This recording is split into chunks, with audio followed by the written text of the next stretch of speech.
तो guys welcome back to the channel. और आज मैं लेके आया हूँ एक नया एनिमे। इस एनिमे का नाम है मार्जिनल सर्विस और ये अभी अप्रैल में ही लॉन्च हुआ है। तो इसका फर्स्ट एपिसोड शुरुआत करते हैं। तो फर्स्ट एपिसोड की शुरुआत में हम देखते हैं कि येलो बाल वाला लड़का जिसका नाम रहता है ब्रायन भाग रहा होता है किसी के पीछे और पीछा कर रहा होता है किसी का। इसके बाद हम देखते हैं एक लड़का उसके तुरंत सामने आ जाता है और वो दोनों एक दूसरे पे बंदूक तान देते हैं। पर यहाँ पे हमको पता पड़ता है कि वो दोनों दोस्त हैं और वो किसी और को ढूंढ रहे होते हैं। इसके बाद हम देखते हैं कि वो जैसे ही खड़े होकर बात कर रहे होते हैं एक गोली आके लगती है दूसरे लड़के को जिसका नाम रहता है डैनी। और यहाँ पे एक चोर उसको गोली मार के चले जाता है। तो ब्रायन उससे पूछता है डैनी तुम ठीक तो हो ना, मरे तो नहीं? तो बोलता है मैं तो ठीक हूँ, जल्दी से उसको पकड़ के लाओ। इसके बाद ब्रायन बोलता है मेरी पीठ पे मत मरना, मैं तुम्हारा सारा पैसा वापस दिलवाऊंगा। इसके बाद ब्रायन उसका पीछा करते हुए कैदी का छत पे चल जाता है जहाँ पे वो उसको बोलता है कि अपने हथियार फेंक दो और अपने हाथ ऊपर कर दो। और वो आदमी बिल्डिंग से कूद जाता है बिना कुछ सोचे समझे। इसके बाद ब्रायन शॉक हो जाता है और उसका पीछा करने लगता है। वो देखता है कि वो एक पोल पकड़ के यहाँ पे दूसरी बिल्डिंग का कांच तोड़ के अंदर चले जाता है। यहाँ पे ब्रायन बोलता है अब मैं क्या करूं? तो वो उसकी जैकेट निकालता है और बोलता है इसको तो मैंने उधारी के पैसे से खरीदा था, पर कोई बात नहीं। फिर वो जैकेट लेके भागते हुए जाता है और उस दूसरी वाली बिल्डिंग पे जैकेट को नीचे पटक देता है और स्लाइड होते हुए उसी कांच वाली बिल्डिंग में कांच तोड़कर अंदर जाता है जहाँ कैदी गया होता है। उसके बाद वो कैदी नहीं, दरअसल वो क्रिमिनल उस पे बंदूक तान देता है और वो चेन पकड़कर ब्रायन उसकी साइड जाता है और उसमें एक लात मार के उसकी बंदूक फेंक देता है और बोलता है अब तो तेरा खेल खत्म कुत्ते। फिर वो इंसान बोलता है हाँ भाई ठीक है तुम जीत गए। ब्रायन फिर उसको हथकड़ी पहनाने ही वाला होता है, इतने में वो देखता है कि वो आदमी अपने आप पे ही गन तान लेता है और बोल रहा होता है मुझे मत मारो मुझे मत मारो, पर वो बात कर रहा होता है किसी और से। ब्रायन कंफ्यूज हो जाता है और बोलता है तुम क्या कर रहे हो, ऐसा मत करो। तो इतने में वो बोलता है कि मुझे मत मारो, मुझे छोड़ दो, और अपने आप को ही गोली मार लेता है। ये देखकर ब्रायन बहुत ज्यादा शॉक हो जाता है और वो क्रिमिनल वहीं के वहीं मर जाता है। इसके बाद हम देखते हैं कि यहाँ पे कोई प्रोटेस्ट कर रहा होता है इमिग्रेंट्स को बचाने के ऊपर और पुलिस स्टेशन में बहुत सारे इमिग्रेंट्स खड़े होते हैं जहाँ पे ब्रायन भी होता है उसके बॉस के साथ। और बोल रहा होता है कि ये सुसाइड नहीं हो सकता। तो उसका ऑफिसर बोलता है ये सुसाइड ही है, वो ड्रग डीलर हमसे डर गया और उसने अपने आप को ही गोली मार ली। तो ब्रायन यहाँ बोलता है ऐसा कुछ भी नहीं, दरअसल कोई उसे मैनिपुलेट कर रहा था, वो तो उसको अपने आप को मारना भी नहीं चाहता और वो और कुछ ही बोल रहा था गोली मारते टाइम अपने आप। और इसके बाद उसका ऑफिसर बोलता है तुमने भी तो ड्रग्स नहीं ले ली कहीं? तो वो बोलता है ये कोई नॉर्मल केस नहीं है ऑफिसर, तुम मेरी बात ध्यान से सुनो और मैंने कोई ड्रग्स नहीं ली है। फिर वो ऑफिसर बोलता है कि वैसे भी ये सब चीज़ें मेरे जुरिडिक्शन के बाहर है और तुमने इतना डैमेज करा है प्रॉपर्टी को कि तुम खिलाफ कुछ भी नहीं हो सकता। पर वो बोलता है कि मैंने सबसे ज़्यादा लोगों को पकड़ा भी है और अपनी ज़िंदगी जोखिम में डाली है हर बार ऐसा रिजल्ट आने। तो यहाँ पे वो ऑफिसर बोलता है पर तुम्हारा दोस्त डैनी मर चुका है। और वो ये सुनकर शॉक हो जाता है और वो बोलता है कि हम तुम्हें फायर कर रहे हैं इसी वजह से। ऑफिसर बोलता है अपनी गन और बैच यहीं छोड़ के तुम जा सकते हो और वो बोलता है एक अपॉलॉजी लेटर भी सबमिट कर देना। इसके बाद ब्रायन गुस्से में आकर ऑफिसर की गर्दन पकड़ लेता है। वो बोलता है कि डैनी की मौत को इतना ज़ाया मत जाने दो। इसके बाद ऑफिसर सब किसी को बुलाता है और बोलता है इसको फटाफट बाहर निकालो। फिर हम देखते हैं ब्रायन को वहाँ पिटी हुई हालत में बारिश में खड़ा होता है और डैनी की कब्र के बाहर खड़ा होता है और उसके पैसे और दारू रख के वहां से चला जाता है। उसके बाद हम देखते हैं कि ब्रायन के पास एक लेटर आता है कहीं से और वो उसी एड्रेस पे पहुंच जाता है और वहां पे वो अंदर जाता है तो वो देखता है ये तो बहुत अजीबोगरीब चीज है, मेरे को कोई ने बेवकूफ तो नहीं बना दिया। पर कोई यहाँ से पीछे से आवाज देता है उसको कि मैं तुम्हारा ही इंतजार कर रहा था ब्रायन नाइट। उसके बाद वो उसको बिठाता है और बताता है कि हम मार्जिनल सर्विस से हैं, ये गवर्नमेंट बेस्ड एस्टैब्लिश्ड एजेंसी है जो कि पिछले मंथ ही आई है। और वो ब्रायन को उसके बारे में भी बताता है कि तुम इमिग्रेटेड हुए हो जापान में और तुम फर्स्ट डिवीजन पुलिस में थे, और यहाँ पे तुम्हारी ब्रूटैलिटी की वजह से तुमको अब शायद निकाल दिया गया है मेरे हिसाब से, और तुम्हारी अपॉलॉजी लेटर तो इतनी मोटी है जितनी की कोई एक डिक्शनरी रहती है। तो ब्रायन यहाँ बोलता है मैंने जो अरेस्ट का रेट करा है ना वो भी बहुत हाई है। तो वहाँ पे सफ़ेद बालों वाला आदमी बोलता है जिसका नाम थॉमसन रहता है, इस वजह से ही मैंने तुम्हें चूज़ किया है, तुम्हारे रिकॉर्ड्स बहुत ज़्यादा अच्छे हैं। तो यहाँ पे ब्रायन उससे पूछता है हमें करना क्या होगा, ड्रग माफिया या चोर चकेटों को पकड़ना होगा? तो वो यहाँ पे बोलता है ऐसा कुछ भी नहीं है, हमें एक मिस्टीरियस क्रीचर्स को पकड़ना है जो कि बोला जाता है जिनको बॉर्डरलैंड, और वो हमारी तरह ही दिखाई देते हैं और रेगुलर नॉर्मल ह्यूमन बींग्स की तरह लगते हैं और एक सिटीजन के रूप में हमको दिखते हैं। और वो बताता है कि यहाँ पे लगभग जापान में ही 10,000 ऐसे क्रीचर्स हैं। तो ब्रायन ये सुनकर खड़ा हो जाता है और चिल्लाने लगता है क्या बकवास कर रहे हो भाई तुम। तो फिर वो थॉमसन बोलता है कि तुमको पता है मिनिस्टर को किसने असैसिनेट किया और बॉम्बे किसने करी इमिग्रेशन ब्यूरो पे? तो यहाँ पे वो सब सुन के शॉक होता है और बोलता है कि ये सब बॉर्डरलैंड्स ने ही करा है और मैं तुम्हें नीचे ले जाता हूँ अपने कुछ साथियों से मिलाने। इसके बाद हम देखते हैं कि वो लिफ्ट में होते हैं और वो नीचे जा रहे होते हैं बिल्कुल ग्राउंड फ्लोर पे।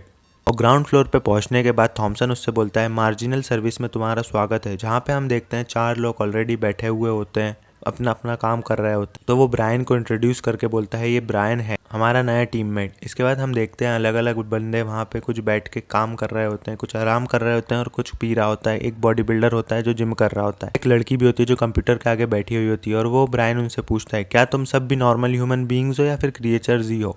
तो वो बॉडी बिल्डर उससे बोलता है पहले तुम बताओ अपने बारे में। और वो बॉडी बिल्डर बोलता है हम लोग तो आम इंसान हैं जिनके ऑलरेडी करियर्स हैं। तो यहाँ पे एक दूसरा आदमी आता है उसके पास और बोलता है अबे कुक रिलैक्स हो जा। इसके बाद बॉडी बिल्डर उसको प्रोटीन शेक इनवाइट करता है और थॉमसन यहाँ बताता है कि अपने आप को इंट्रोड्यूस करो एक दूसरे से। तो यहाँ पे एक लड़का दिखाई देता है जो कोक पी रहा होता है। वो बोल रहा होता है मैं बहुत ज़्यादा इंटेलिजेंट हूँ। दूसरा लड़का बोलता है कि मुझे इंट्रोवर्ट से बात करना पसंद नहीं। यहाँ पे ब्रायन बोलता है अरे तुम क्या पागल हो जैसी बात कर रहे हो, मैं तो जा रहा हूँ। उसके बाद वो जाने लगता है तो उसको एक ऑफिसर से टकरा जाता है और बोलने लगता है कि अच्छा और लोग हैं इधर।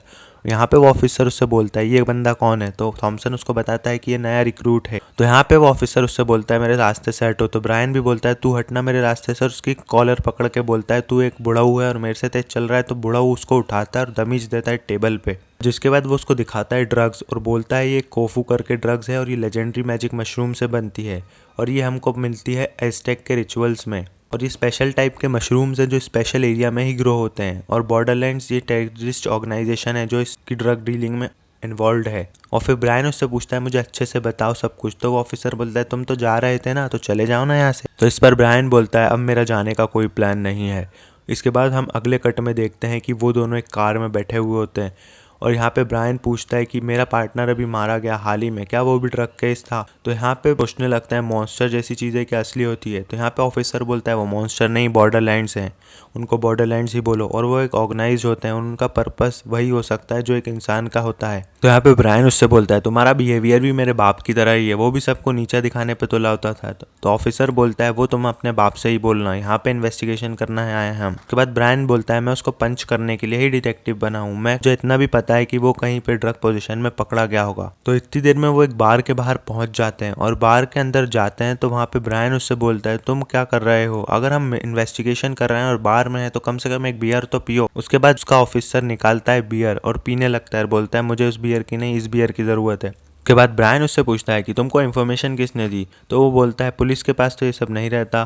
तो उसके बाद वो देखते हैं दो लोग वहाँ पे खड़े हुए होते हैं और यहाँ पे ब्रायन बोलता है रुक जाओ मैं उन लोगों को देख के आता हूँ। पर इतने में वो ऑफिसर उसका फोटो निकाल रहा होता है और बता रहा होता है उसको इंसानों और बॉर्डरलैंड्स एक जैसे दिखने के ऊपर हम यहाँ पे एक वेरिफिकेशन करते हैं। हम पहले फ़ोटो खींच के हमारी डिजिटली उसको आइडेंटिफाई करते हैं कि वो ह्यूमन है कि नहीं, क्योंकि ये बहुत मुश्किल होता है सिर्फ आंखों से देखकर बताना। फिर हम उसके सारे सर्टिफिकेट और रिकॉर्ड्स चेक करते हैं जो कि हम अपने ऑफिस भेज के करवाते हैं। और यहाँ पे हम देखते हैं कि वही लड़की जो बैठी हुई होती है उनकी टीम में वो चेक कर रही होती है, फिर उसको वो इन्फॉर्मेशन बोलती है।